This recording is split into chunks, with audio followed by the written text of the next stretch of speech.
रउआ लोगन के लिए खबर लेके आयल बनी बिहार से। बिहार में अपराधियों की पहाड़ पर तारकिशोर ने साधा मोर्चा, तेजस्वी यादव को दिया जवाब। बिहार में कानून व्यवस्था का मामला उठाते हुए राष्ट्रीय जनता दल के नेता और विधानसभा में नेता प्रतिपक्ष तेजस्वी यादव ने मुख्यमंत्री नीतीश कुमार पर ट्वीट हमला बोला। तेजस्वी ने कहा कि बिहार में अपराधियों की बहार है। अब तेजस्वी के ट्वीट का जवाब बीजेपी नेता और बिहार के डिप्टी सीएम तारकिशोर प्रसाद ने दिया। बिहार में कोरोना की उबरने की दर 97.08%। अब तक 1253 लोगों की मौत। बिहार में कोरोना के 713 नए मामले सामने आए हैं। इसके साथ वायरस से संक्रमित मरीजों की संख्या 2,34,553 तक पहुंच गई है। राज्य में हालांकि अब तक 2,27,714 लोग कोरोना को मात देकर स्वस्थ हो चुके हैं। बिहार में कोरोना संक्रमित लोगों की ठीक होने की दर 97.08% है। बिहार में हर हाल में हो अपराध नियंत्रण, कोताही बरतने वाले अधिकारियों पर बरती जाएगी सख्ती, नीतीश कुमार ने कहा। बिहार के मुख्यमंत्री नीतीश कुमार ने अपनी नई पारी की शुरुआत करते ही राज्य में कानून व्यवस्था में सुधार के लिए कड़ा रुख अपनाया है। कुमार ने रविवार को कहा कि विधि व्यवस्था को लेकर वरिष्ठ अधिकारियों के साथ बैठक की और हर हाल में अपराध पर नियंत्रण करने की बात करते हुए कर्तव्य में शिथिलता बरतने वाले पुलिसकर्मियों के खिलाफ कड़ी कार्रवाई करने का निर्देश दिया। बिहार विवाह समारोह पर पाबंदी से लोग असमंजस में, नई गाइडलाइन से बड़ी मुश्किलें। बिहार में एक और जहां विवाह का मौसम चल रहा है, वहीं कोरोना काल को लेकर राज्य सरकार द्वारा इसके लिए दिशा निर्देश जारी होने के बाद शादी वाले घरों में असमंजस की स्थिति उत्पन्न हो गई है। इन दिनों बिहार के लिए कई शुभ मुहूर्त हैं और वैवाहिक कार्यक्रम का दौर शुरू हो चुका है। कई घरों में शादियों को लेकर आमंत्रण पत्र भी बांट दिए गए हैं।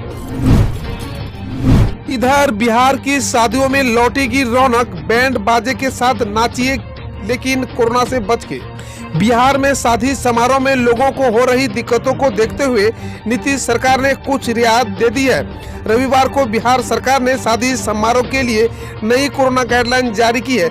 इसके तहत समारोह में अधिकतम 150 लोग शामिल हो सकते हैं। साथ ही बैंड बाजा के साथ बारात भी निकालने की इजाजत दी गई है। पहले जारी हुई गाइडलाइन में शादी में 100 लोगों को शामिल होने और बिना बैंड बाजा की बारात निकालने का आदेश जारी किया गया था। पुलिस गाड़ी और बोलेरो में भीषण टक्कर, सब इंस्पेक्टर समेत 6 पुलिसकर्मी जख्मी। बिहार के नवादा जिले के सोहराज थाना इलाके हाईवे पर कल सुबह एक बड़ी दुर्घटना हुई, जिसमें पुलिस जीप और बोलेरो की जबरदस्त टक्कर हो जाने से एक सब इंस्पेक्टर समेत 6 पुलिसकर्मी जख्मी हो गए। राज्यसभा चुनाव में उम्मीदवार उतारने की तैयारी में आरजेडी, इन नेताओं पर खेल सकती है दांव। बिहार विधानसभा अध्यक्ष चुनाव में राज्य की मुख्य विपक्षी पार्टी राष्ट्रीय जनता दल की रणनीति भले ही असफल हो गई हो, लेकिन आरजेडी किसी भी हाल में सियासत के खेल में सत्ता पक्ष को खुला मैदान देना नहीं चाहती है। आरजेडी राज्यसभा के लिए भी अलग रणनीति बनाने में जुटी हुई है। 4 करोड़ का पुल बचाने के लिए 44 करोड़ की सड़क बर्बाद, स्टेट हाईवे को बना दिया गड्ढा। करोड़ों का पुल बचाने के लिए 44 करोड़ की सड़क बर्बाद, स्टेट हाईवे को बना दिया गड्ढा। बिहार में एक कहावत है, 9 की लकड़ी और 90 खर्चा। इसका मतलब यह होता है कि 9 रुपये की लकड़ी लाने के चक्कर में भाड़े में 90 रुपये खर्च कर डाले। लेकिन बिहार के सारण जिले में एक कहावत जमीन पर दिख रही है, जमीन पर क्या सड़क पर कहे तो ज्यादा बेहतर होगी। जिले में 4 करोड़ रुपए का एक पुल बचाने के लिए 44 करोड़ की स्टेट हाईवे को गड्ढा में बदल दिया गया है। ये गड्ढे सिस्टम के वो गड्ढे हैं जो भर तो सकते हैं लेकिन दाग के साथ। छत्तीसगढ़ के बाद बिहार में नक्सली साजिश नाकाम, गया में हथियारों का जखीरा बरामद। बिहार के गया में सुरक्षा बलों की संयुक्त टीम को बड़ी कामयाबी हाथ लगी है। नक्सलियों के खिलाफ अभियान में जुटी टीम ने भारी मात्रा में हथियार समेत दूसरे संदिग्ध सामान बरामद किए हैं। जानकारी के मुताबिक इमामगंज इलाके में मिलिट्री इंटेलिजेंस और सीआरपीएफ ने 159 बटालियन की टीम संयुक्त कार्रवाई में जुटी हुई थी। इसी दौरान जंगल में छिपा कर रखे गए हथियार और दूसरे सामान हाथ लगे हैं। हालांकि इस कार्रवाई में कोई भी नक्सली गिरफ्तार नहीं हो पाया है। बिहार राज्यसभा चुनाव में सुशील मोदी के खिलाफ चिराग पासवान की मां को उतारने की तैयारी में है आरजेडी। बिहार की एक सीट पर होने वाले राज्यसभा चुनाव की लड़ाई दिलचस्प होती दिख रही है। लोकसभा सुप्रीमो रामविलास पासवान के निधन से खाली हुए इस सीट से जहां बीजेपी ने बिहार के पूर्व डिप्टी सीएम और पार्टी के कदावर नेता सुशील कुमार मोदी को अपना उम्मीदवार बनाया है, वहीं दूसरी तरफ महागठबंधन की तरफ से भी इस सीट को लेकर अपनी प्रत्याशी उतारने जाने में कयास में लगे हैं। अब खबर जानेंगे देश विदेश से। कोविड-19 वैक्सीन विकसित करने में शामिल 3 टीमों के साथ प्रधानमंत्री नरेंद्र मोदी वीडियो कॉन्फ्रेंसिंग के जरिए करेंगे बातचीत।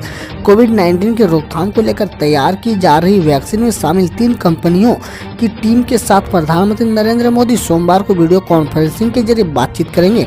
मालूम हो कि प्रधानमंत्री ने शनिवार को अहमदाबाद, हैदराबाद और पुणे का दौरा कर कोरोना वैक्सीन की प्रगति की समीक्षा की थी। ग्रेटर नोएडा में मोबाइल निर्माता कंपनी के गोदाम में आग लगी, दमकल की 16 गाड़ियां पहुंची। ग्रेटर नोएडा में मोबाइल फोन बनाने वाले एक कंपनी के गोदाम में शनिवार शाम को आग लगी। मुख्य अग्निशमन अधिकारी अरुण कुमार सिंह ने बताया कि गौतम बुद्ध नगर जिला व आसपास से दमकल विभाग की 16 गाड़ियां मौके पर पहुंच गई है।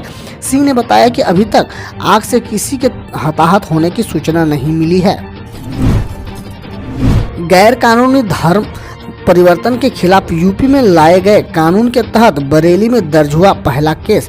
उत्तर प्रदेश में गैर कानूनी धर्म परिवर्तन के खिलाफ लाए गए कानून के तहत पहला मामला बरेली जिले के देवरनिया पुलिस स्टेशन में दर्ज हुआ है। उत्तर प्रदेश में एडीजी प्रशांत कुमार ने बताया कि एक शख्स पर एक महिला का जबरन धर्म परिवर्तन कराने और उसे धमकी देने का आरोप है।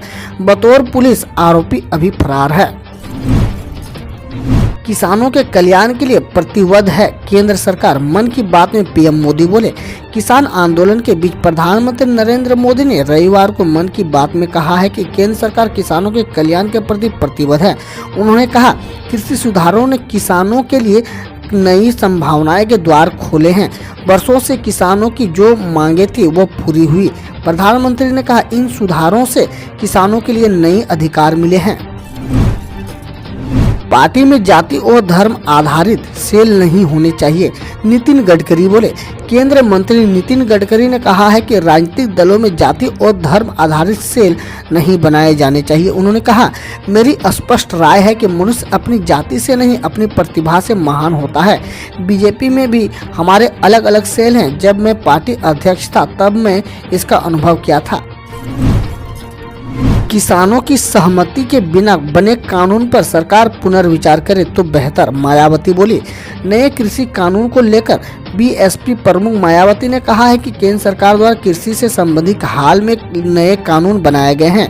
3 कानूनों को लेकर अपनी असहमति जताते हुए पूरे देश में किसान काफी आक्रोश व आंदोलन कर रहे हैं। उन्होंने आगे कहा, इसके मद्देनजर किसानों की सहमति के बिना बनाए गए कानून पर केंद्र सरकार अगर पुनर्विचार कर ले तो बेहतर होगा। चक्रवात के बाद मछुआरों को सोने की मोती मिलने के बाद आंध्र के तट पर सोना ढूंढने लगे लोग।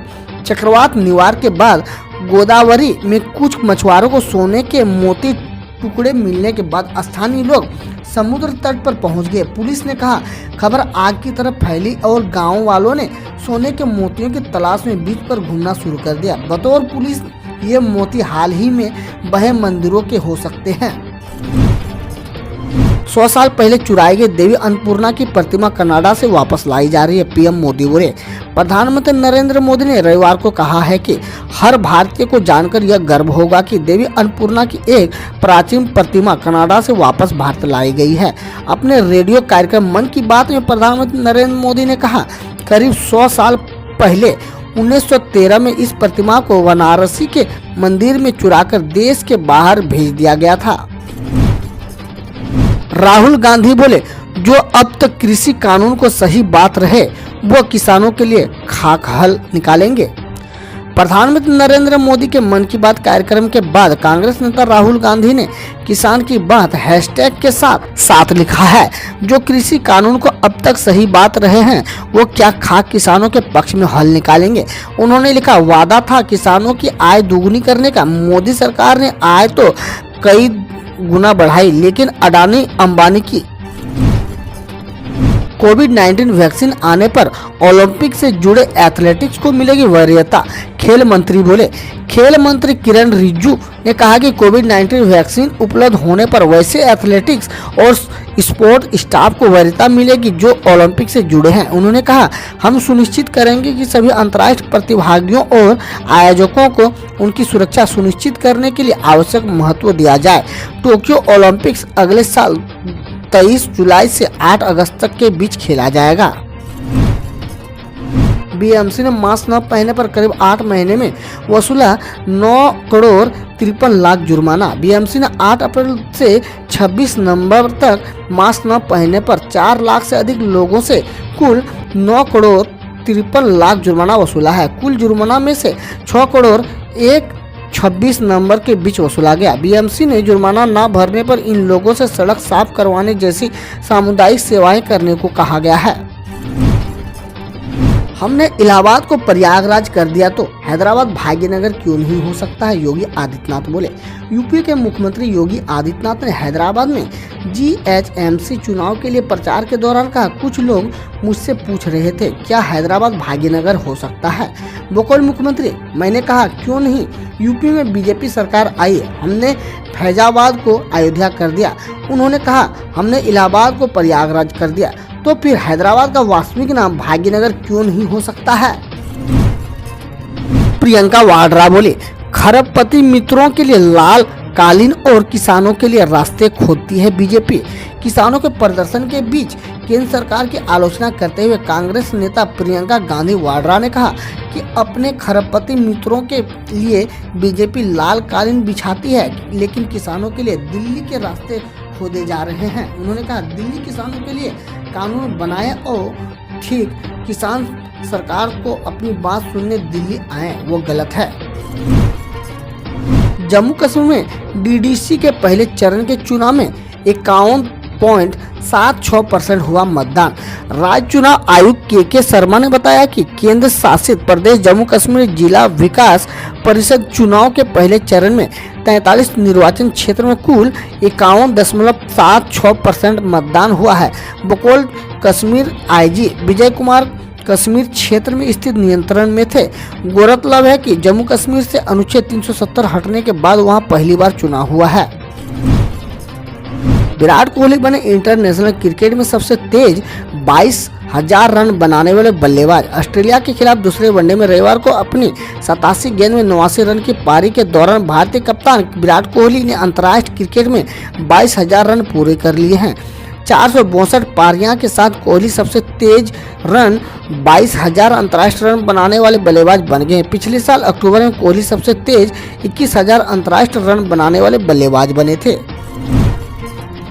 वार्नर फिंच ने सचिन सहवाग के पहले विकेट के लिए शतक की साझेदारी के रिकॉर्ड की बराबरी की। ऑस्ट्रेलिया के एरन फिंच व डेविड वार्नर ने सहवाग व सचिन के वनडे इंटरनेशनल में पहले विकेट के लिए 12 शतक की साझेदारियों के रिकॉर्ड की बराबरी कर ली। उन्होंने भारत के खिलाफ दूसरे वनडे में रविवार को इस रिकॉर्ड की बराबरी की। सौरव गांगुली सचिन तेंदुलकर के नाम वनडे में पहले विकेट के लिए सर्वाधिक 21 शतक की साझेदारी है। हम रोज ऐसे ही न्यूज लाते रहेंगे, तो यदि आपने अभी तक क्लीन न्यूज को सब्सक्राइब नहीं किया है तो पहले फटाफट सब्सक्राइब कर लें, साथ ही बेल आइकन को दबा दें ताकि कोई अपडेट मिस ना हो।